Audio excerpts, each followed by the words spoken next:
Please tell everybody you know to go see it in the theatre. It gives me nothing but the greatest pleasure to welcome the filmmakers behind this modern horror masterpiece. Ladies and gentlemen, give it up as only LA can for Michael and Danny Philippou.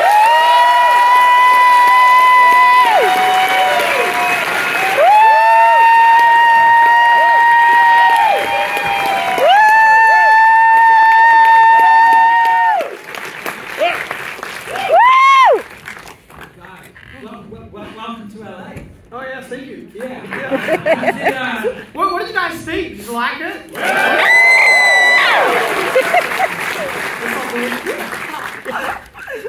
So, how does it feel? I mean, this journey started forever ago. As I said, like you started making films when you were 9 years old. Scroll forward a couple of decades, and you're here, sold out audience. Your films just played, opening in theaters in a couple of weeks. Like, what's the experience like? Like right now, it's just so, we're just constantly overwhelmed and just can't believe things are happening. And like when the film got to Sundance, we started getting the response we were getting. We got this like FaceTime from Jordan Peele and all this crazy stuff. Like, we just spent the entire time just crying. And like when Peele called and Danny was crying. Like we were there with the cast and like the crew and our producer and everything, and it was like this so like amazing, surreal, impossible thing. Like it still feels like I'm dreaming. But the crazy thing is you've been working towards this. As I said at the beginning, like you started making films when you were 9 years old. So you've really been working towards this all your life, and it feels like it in the film. So at what point did this film start to take shape? I think it was around 2018 was when I really wanted to start focusing on screenwriting again and like really focus on it properly. Like we had our YouTube stuff, but I never felt like I could I properly express myself on there. I felt like I could be really personal on there. I always felt at a bit of a distance to my audience. It was like a specific type of content for a specific type of audience, and I was like scared to be vulnerable on there. Like I remember before the YouTube stuff, I directed like a short film. We directed a short film. I co-wrote it with my writer Bill Hinsman, called Deluge, which is about a father and son of a suicide cult, and I was like embarrassed to upload it to Macracker. So I was just scared of, what they'd say, like, boring. Yeah. and the Rack thing is incredibly important. So, I mean, like you, no pun, but you racked up hundreds of millions of views on YouTube. What was the transition like from shifting from being essentially YouTube stars into filmmakers? And that's a really significant transition, and no one else has done it apart from you guys.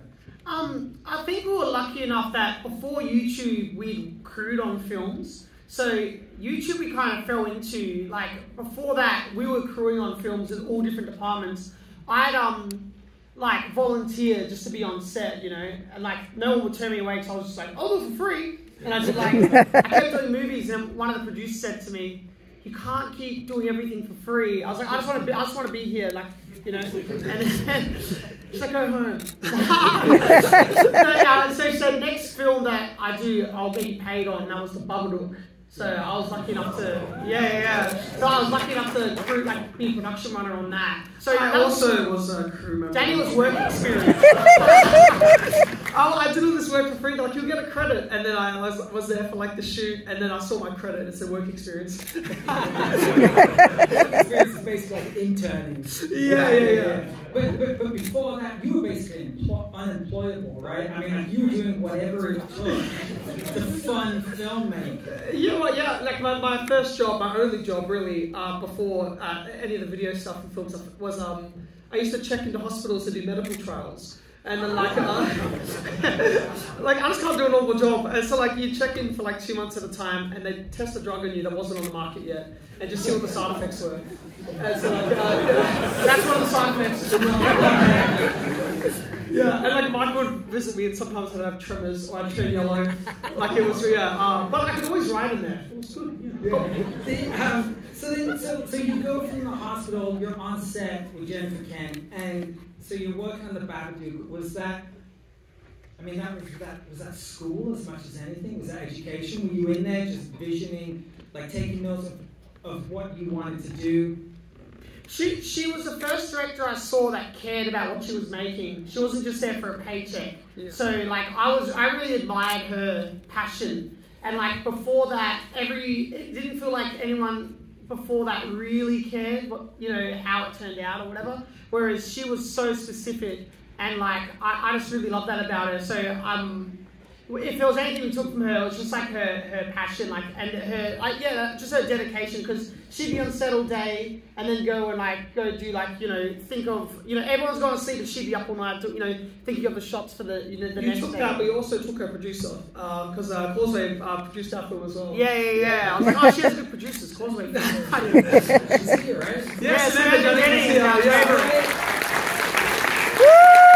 The biggest shout out to Sam, when we were casting Sophie Wilde, we lost $1 million out of the budget for casting her because she wasn't a name yet. And so like to get her and to get the budget back, we reinvested our fees, and then our producer reinvested her fees as well. So and yeah, thank you so much, Sam, for believing in us. Like it was a big gamble from you, and we love you so much. Thank you. So that's really critical. That opens this thing up, right? Because you really bet on yourselves to make this film. How difficult was it to get this film made? Because you were banging on doors for a really long time, right? Yeah. So when we first took the script around Hollywood, we got rejected by every studio, and then next time there was a studio that was really interested, and we were going to go forward with them, but we started getting creative notes that just weren't aligned with like ours, and it was just, starting to make the film feel a bit more typical. And so we just wanted to like try and protect our vision and make sure that we like made the film exactly what we wanted to make. And then there was also some like chatter potentially about maybe losing the Australian accents, which is understandable a little bit because we just don't sound very cinematic. Like you guys, it'd be like someone in that corner, and then Australia's like fucking someone in that corner. So there's like a cultural cringe a little bit for Australians and Australian films. I think it was also that idea of not having creative control, where a studio can be like, oh, we're going to change. You know, if you know, you always hear those horror stories about directors getting screwed over or whatever, and we just care about every single frame, every single sound effect, every single moment. We don't want that to be changed, like, because then it's not our film, you know. So we decided to do it independent, because that just felt right. And it was a way smaller budget, a way shorter shoot time, but it just was our, you know, it would have been our voice. And we didn't know what the reaction was going to be. You know, we just made a movie that we thought was good. And then, you know, we had a screening in Adelaide where we're from with fans and friends and family. And we're like, what do you guys think? They're like, oh, it's good, mate. But we didn't know. And then the Sundance and stuff. It's like, oh, okay, it's being actually recognised. It's so funny. Yeah, there's not really a film scene in Adelaide. Too big of a film scene. And like I remember we told film scene. Right? Yeah. we told our mum, like, Mum, we're going to Sundance. She's like, that's nice. The odds of making this film, so sticking by is betting on yourself, right? And sticking by your guns. You talk about losing money because you cast Sophie. The cast is so incredible in this film. And if anyone in here knows anyone from the cast, you're much better than I am. But everyone in here was unknown when I watched this film. But everyone comes across as so confident and assured, which is, I think, a testament to filmmaking, but also their skills as well in living in those characters.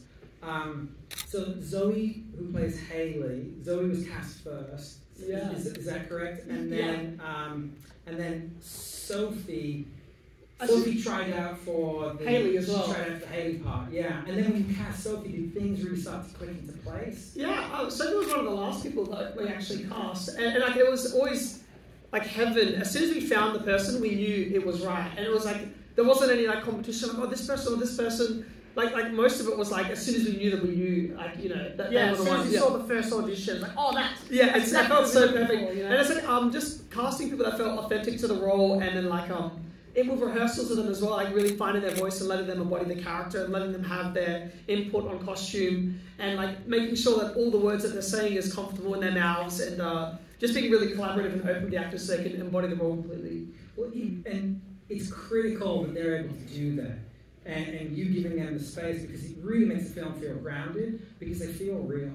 And they feel like real people as opposed to characters that are just reading lines. So how did you get them to get to that place? How did you get them to really live in those characters? I think like rehearsal period is so, you know, valuable, and we act through scenes even if they're not in the script or they're not in the film, but just so they can live them as those characters. And then like also on set, you know, sometimes we throw things called curveballs, or we tell one actor to change something and the other actor didn't know.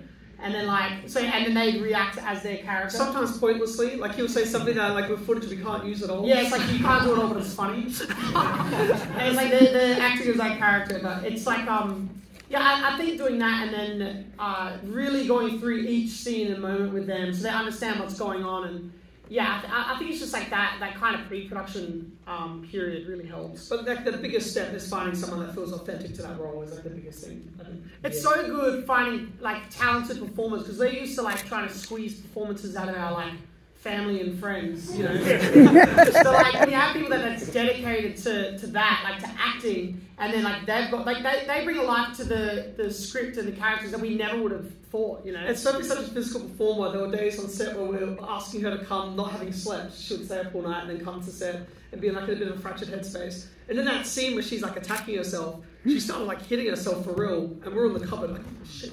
The whole theatre, like it's so crazy because there's been so many moments that have hit before that, but when she slapped in her face, the whole theatre, like you felt everyone recoil at that point. Like they feel it in the room. And we were it was the same on set. We were in the cupboard, like flinching, and then she hit the cupboard.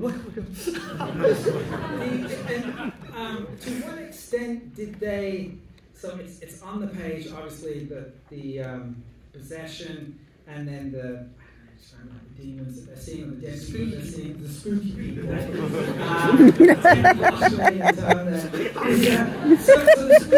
So Sophie said that she was actually scared being on set because she's seeing all these people in the prosthetics. What was that experience like?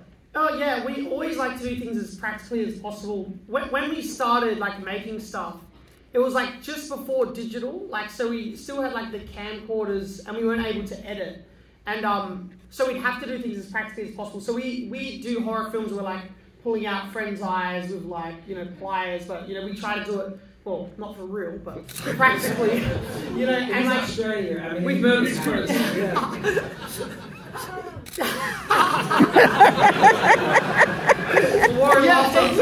It's like we learned early that it looks better, and stuff from like way back when like looks better than like stuff does now. Like how does a movie from even like it was Akira Kurosawa with Throne of Blood, and like they're shooting the arrows. I'm like, how are they doing that? It looks so fucking good. And it's like, it's because it's practical. And you, like it just stands up more than some current stuff. So, but like we didn't really introduce them to those actors, and when those demons came on set, that was the first time that I was seeing them, and they were in makeup. And giving the prosthetics people time and like a really big thick Bible of what we were after. So to that point, before when you were making YouTube stuff, you're doing everything yourselves. You get on set, you've now got a whole set of people. What was it like relinquishing some of the control? Was that scary? Did it make you nervous? Did you just say, we just got to let these people go? Because, I mean, you've enlisted some really incredible talent to work behind the scenes on this. Yeah, it was like heaven, because we were like hiring people that were able to accomplish things that we could never accomplish by ourselves, and they were all people and heads of departments that we looked up to. And so like our production designer Bethany Ryan and like our cinematographer Aaron McCliskey and all these people are just like masters of their craft, and like they were bringing things that were just like we just couldn't possibly achieve it by ourselves. So it was heaven. And that's the most incredible part of the film, is like to have all these heads of departments shut up. Like everyone putting their creative efforts into one big vision is awesome. You done talking? It was also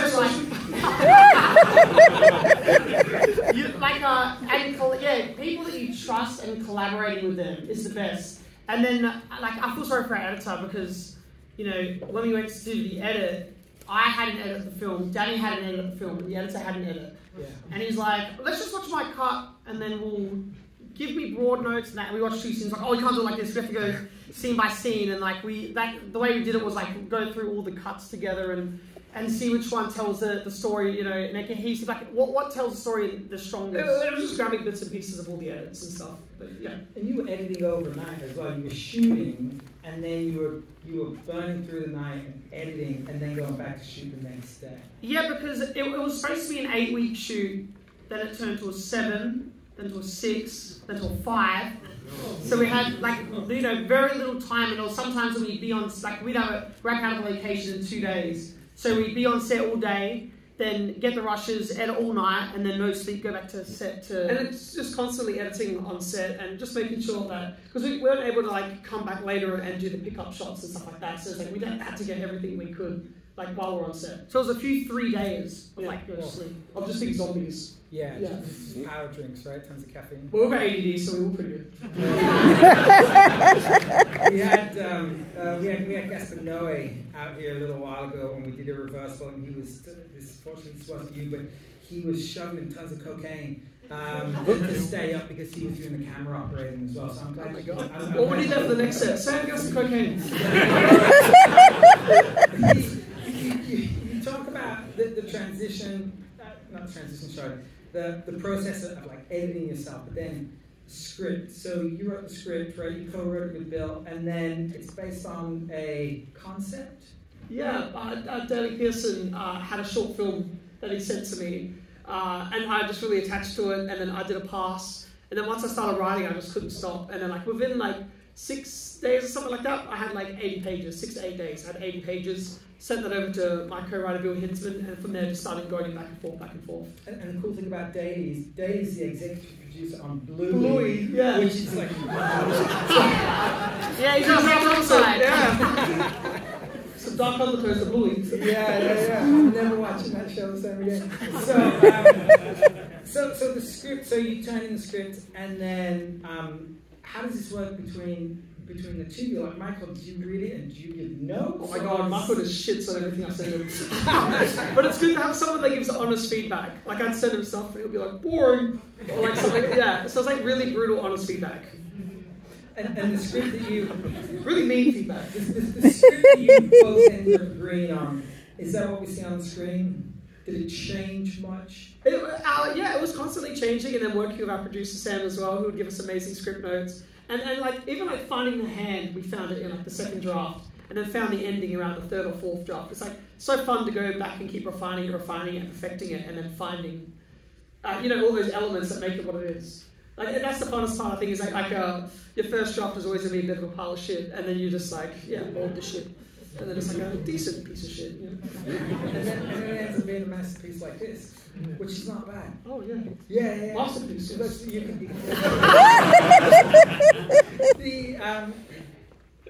And then the actual on-set energy. Oh, my God. Yeah. So you guys are pretty full on. Yeah. Right? When you got on set, did you have to calibrate because it's very different from the way that you're shooting? There were some days where we had to do, we were this will be a Racket Energy day. Where there was that montage sequence. We had 2 hours to shoot that entire montage, and there was 50 or 60 setups that we wanted. And our first AD's it's mathematically impossible. We said, let us control the set. I think we can do it. Well, I don't think we said that. We just started controlling the set. And we had 2 cameras rolling, and we were just screaming, do this, move that, do it. We had the music pumping, and then it was chaos. But there's beauty in the chaos, and you can find these amazing moments that you couldn't get if you were just doing it normally. So it was we just blew up the set and then filmed it while I was blowing up. But this is where really the time that you spend honing your craft over those 2 decades and then working YouTube stuff. This is where it allows you to come alive. We talked about this before. The closest comparisons. It's the early days of Sam Raimi, it's the early days of Pete Jackson, it's filmmaking at any cost. So it's a real testament to what's in it. And that sequence is so critical as well, because you're giving the audience, you're luring the audience into a really safe space. It's comfortable. I'm having a really good time. The music drop in there, EDTF, is that what it is? Yeah. It's amazing. And then Sophie's singing. For real, that's her singing. What the fuck? Yeah, it's perfect. So as you feel it in the room, the audience is oh man, I'm having a really good time. And it's that moment in, to credit another Australian, that moment in The Invisible Man, when Elizabeth Moss, she's in the restaurant, it's thank God, she's finally safe. And then, spoiler, like, oh my God, awesome. Yeah. Oh my God, yeah, and it had the same type of, we played that film, it had the same type of effect, everyone was having a great time, and then woof, you just felt the whole room change. So, where does that come? Do you know that you're going to do that when you're writing? Do you know that you're doing that? Do you find it in the edit? Because that is such a critical moment, it's a pivotal moment when you think about it from an audience perspective. Maybe it's an Aussie thing. I think it's like through the scripting and also pacing and like where things hit. Like even like tiny things, like when Riley first hits the table, we had the whole film exported, but for some reason I was like, oh, it just didn't feel right, and I feel bad, but I made them re-export the film like with that shot like 3 frames longer, and they're like, you know how long it takes to export? I'm like, I know, it just doesn't, like, it just needs 3 frames more, please. Yeah.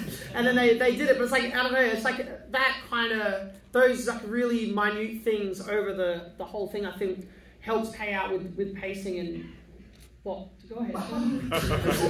Like that sequence specifically was like directed with that, like we had that song, and then it was like the beats, like thought them out, and like it was sort of like edited in our heads already. Yeah. And then a lot of time with those action sequences and stuff, like there's a sort of kinetic energy that happens with it, and it's like you shoot and you edit while you're doing it. And it's like, oh, we'll find that in the edit. It's like you have to go on specifically like having one shot lead to the other. And with leading into moments like that, like you said, like with that switch and stuff, it is a big thing with Sam as well, our producer. Like she would recommend things that we go, oh, we don't need it, but then we didn't realize that we did, like understanding like film language and like even like establishing shots of like a house and things like that. Well, you don't need that, but it's like you find out, you know, and then when you look at it at the edit, you're like, oh, you do need that. Yeah. Even like the editor, like learning in the edit, because we were doing such short stuff, is like a cut that you do 20 minutes into the film can affect it like an hour into the film and stuff like that. Like just understanding the pace as a whole is like a really interesting process. It's the whole film, you know, it's got these massive moments, right? Whether it's Riley banging his head against the wall when he's in the hospital, sucking the feed, the toe, there's those big moments are so important, but it's the little moments, it's the quiet moments. I think about the scene with Sophie, Mia, and Daniel right before the toe sucking. There's the overhead, and then her foot just gently resting. It's all of those tiny little things. That even the scene with Riley when he's banging his head and he's on the floor, and then as Aaron's moving the focus, shifting it back from him, and then he pulls back and he just picks up the blood. Like it's those little things that really make it.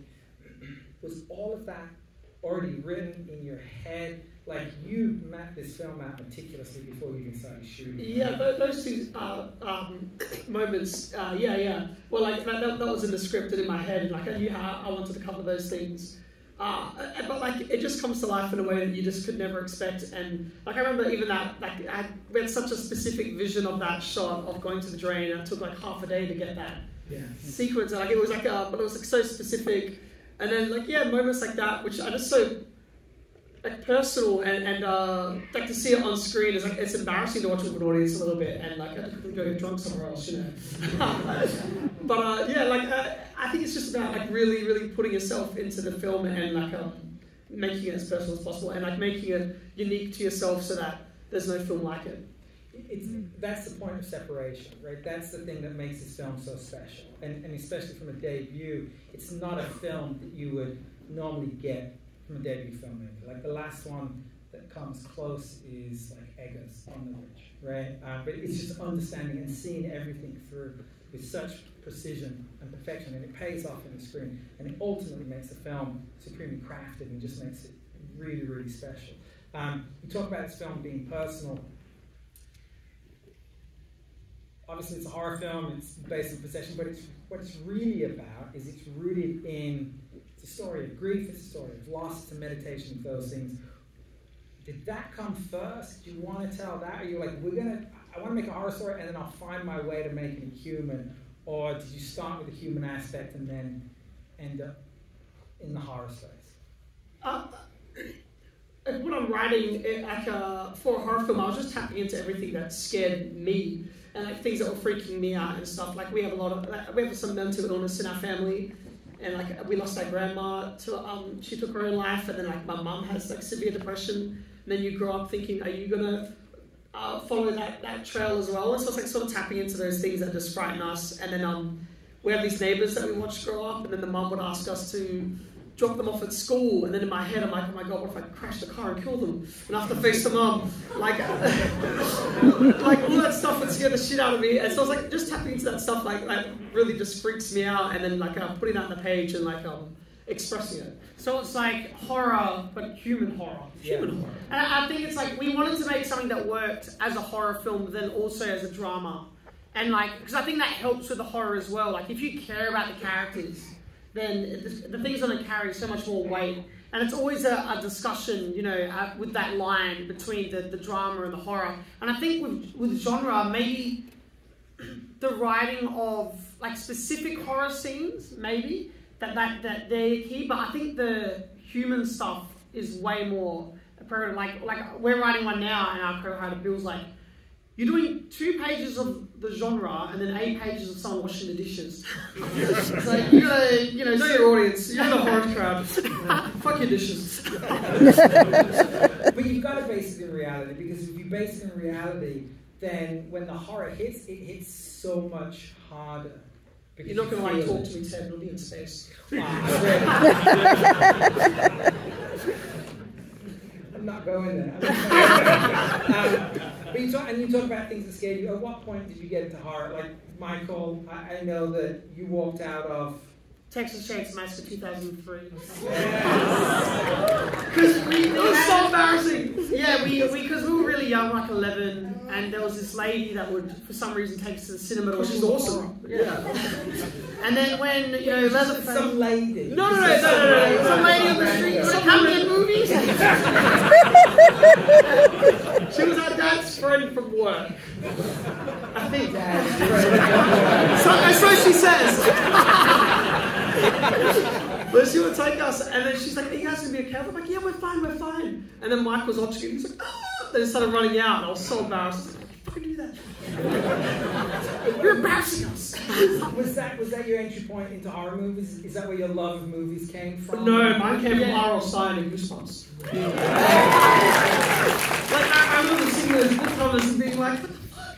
And then like, R.L. Stein, I'm like, that just excited me. Like that person like created all these stories and all these different universes, and being obsessed with that. Like that was my first entry point where I was like, I want to be a Stein. And going into the video store, and like you always go to the horror section because you're not supposed to be in there. You always look at the covers. You're like, what is going on with this movie? It looks so fucking good. And then but we're never allowed to get it because they were R-rated in Australia. The rating system's different. So we'd get our grandfather, who didn't speak any English, to go get them for us. He'd get yelled at by our mum. And then when he stopped, he's like, no, R-rated ones. Then we started getting him to get us cartoons that were R-rated. And then he got yelled at again. And he was like, it's a cartoon, it should be allowed. Or we just get all the stuff that we weren't supposed to be watching. And it was a bit of a split because Dad didn't mind what we watched, and Mum was like really specific. Yeah, like PG medium level violence we weren't allowed to watch. And like growing up, I was obsessed with ratings. Like I would collect ratings for some reason. I was so obsessed with like classifications. Yeah. And so like when they were classifying my film, I was very excited. And The Exorcist is obviously the benchmark for this. What were the other inspirations that you looked to? Like obviously The Exorcist, and like that, having that horror grounded in reality, and all those. Like I think Let the Right One In is an amazing horror film as well. It's grounded in reality. We love Memories of Murder from Bong Joon-ho. Just in terms of like blending genre. Yeah. You can merge genre, so yeah, seamlessly, and it all feels like it's a piece. Yeah. Then The Return. The Return for atmosphere, I think that's so incredible. And then The Vanishing for like that character that's like, what the fuck are you doing?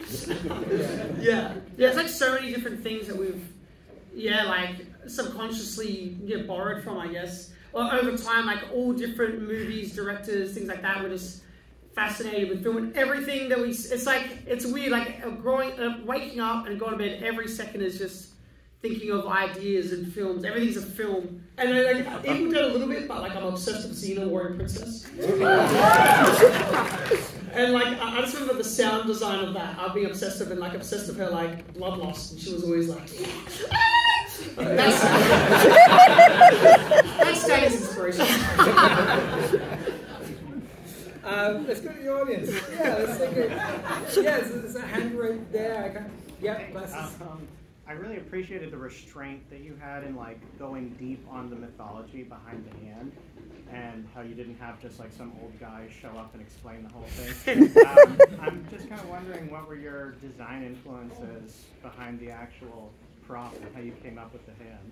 So, question for the audience: what were your design influences for the design references? It was just like found in the concept art phase, and then like we found the hand. Yeah, it was in the second draft, and it was like connection and touch was always already such a big motif all the way through the film that like when we found it, it was like, oh my god, this has been there the entire time, and it just felt so right. But like the first draft of the film was literally just haunted object, and we didn't know what the fuck it was going to be. But like that's like that's what's so amazing about the writing process, is like finding that.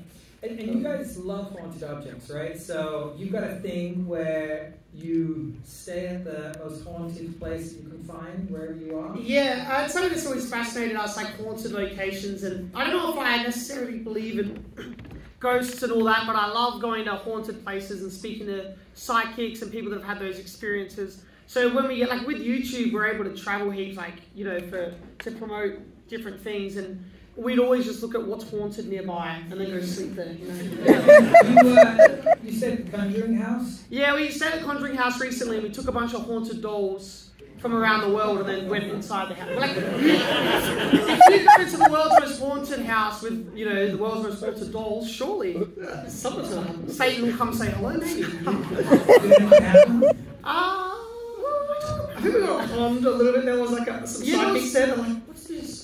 And then it was like, there was this magic trick they did where it sounded like there was like... Yeah, we haven't actually put it out yet, but these two people, they held hands, and when they held hands, there was like steps like walking into the room, like, and it was like knocking. I thought it was someone underneath with like a broom, like hitting. Yeah. So I went down there and I was telling him to do it, and it was still knocking, and then we tried it all over the house. So I'm sure it was fake. I just don't know how they did it. Yeah. Because do you know how I know it's fake? Because they said. Let's talk about the movie, goddammit. Yeah, gentleman right there. Yeah.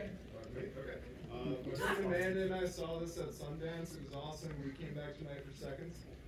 Oh, hell yeah. And I got a lot more of the messages on the hand. Was it crazy? Did you write all of them yourself? Do you have a favorite? Oh, so yeah. Question is about the messages that are written on the hand. I guess it ties back into this question. We had a very extensive mythology Bible about the history of the hand and where it came from, and all the spirits that all the kids connected with, because it's connecting to each of them for a reason. And so, like, that's all just part of the mythology, and there's like little things that are hidden throughout the hand that are like mean things. The weirdest thing about the hand is the person, not who designed the hand, but the person who did the writing on the hand, right? Because it was delivered on set when we used it on the third day. It was the first time we were using it, and it was the first time it got delivered. The person that did it during the night before quit, and we don't know why. The hand came and the person had quit. Like, something happened that night. It's weird because when you're on set, it's like there's so much happening, you're like, oh, that's weird. But when you're breaking it, what the fuck happened? Yeah, gentleman right there, okay. Hey, I wanted to first say what a joy it is to see you guys here after spending a lot of hungover days in hostels watching Ronald McDonald videos with fellow hostel mates. I was curious if deciding to do your first foray into features, if this was always the idea, and if you always thought we wanted to do horror first, or if there were any other attempts along the way that didn't make it to get you to this film. So was this always your intent to transition and become feature makers and also a horror? Well, yeah. Like the first thing that we wrote before this was a coming of age film. It was like a drama action. It was like Mad Max in the suburbs. It was called Concrete King, Mad Max on bikes. But it was like there was a bunch of different stuff that we were writing. This was the first one that got momentum. Yeah, it just felt right. Yeah, there was none that we weren't like specifically going for horror, but it was the one that like, you know, gained momentum the quickest. So yeah, I guess it was like naturally, and it's kind of what's writing now. You write a bunch of different stuff, and one of them just spirals, I guess. Spirals? Yeah, out of control. Well, if you don't watch it. We got one more. Who's got the best question in the room? I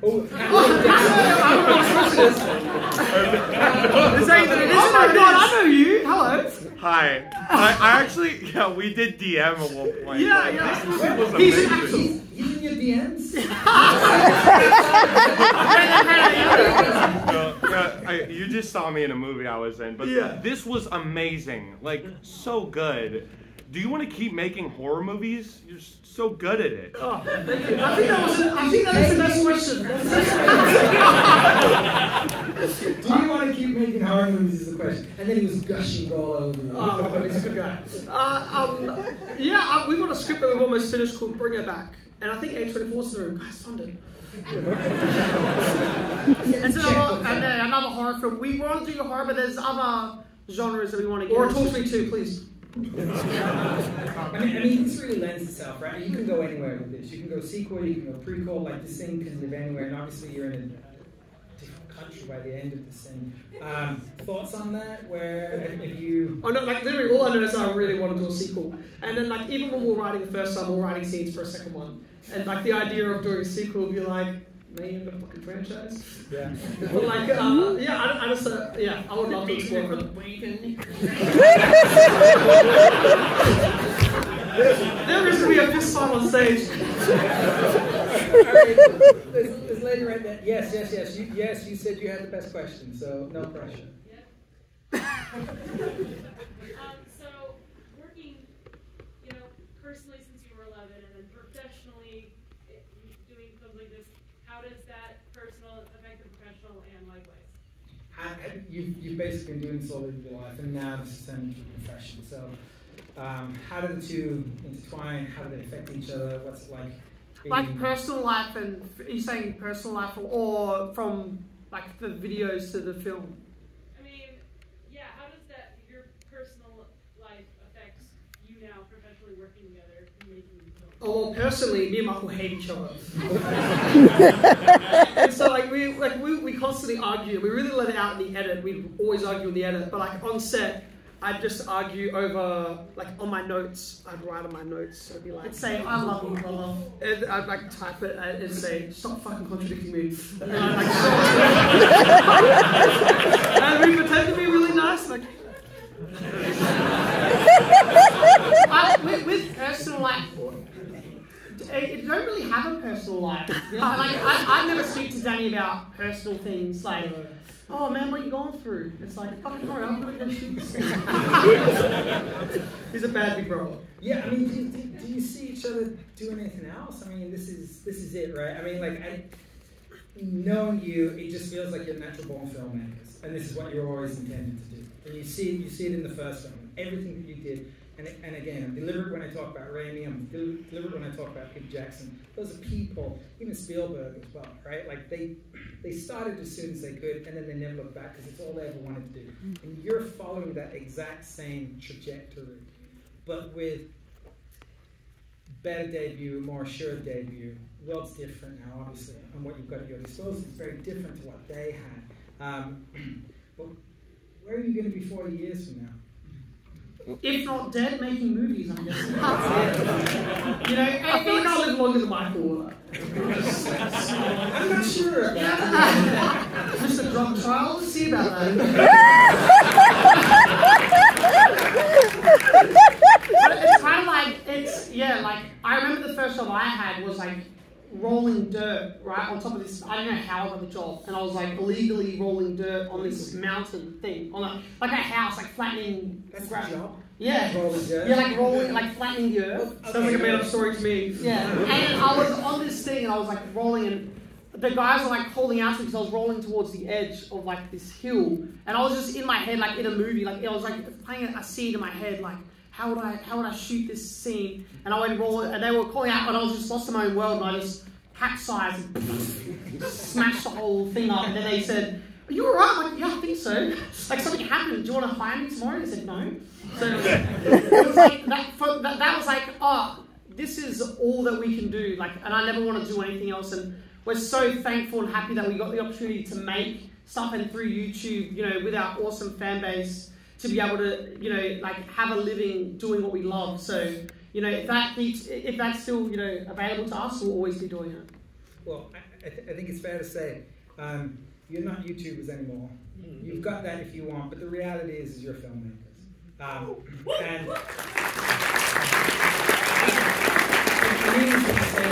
And we would love nothing more than if you guys be making films like this for the next 40 years. And I think I speak for everyone in the audience. And you've got a home in Los Angeles whenever you want to come back with whichever movie you make. Thank you for being here tonight. Thank you everyone for joining us.